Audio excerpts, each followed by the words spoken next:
Sure, absolutely. Yeah, I think dealerships are really well positioned to maintain that business. I think in the intermediate term, they're probably going to be in good shape with respect to retaining those EV customers for service for the most part, because I think most vehicle owners recognize the fact that these are very specialized vehicles, and they really can't and don't want to trust them to anyone who except a dealership who has the best training and the best technicians available to it. Absolutely.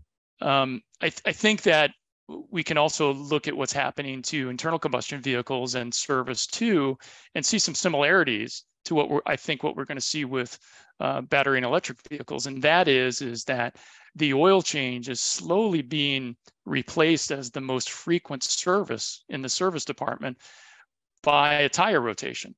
And because oils are lasting longer, Sure. and the service intervals are increasing, even to the point where, if you look at a Toyota scheduled maintenance service, many of their vehicles have a 5,000 mile interval, but the oil changes every other 5,000 mile service. So you're looking at 10,000 miles on an interval, but to keep a 5,000 mile tire rotation.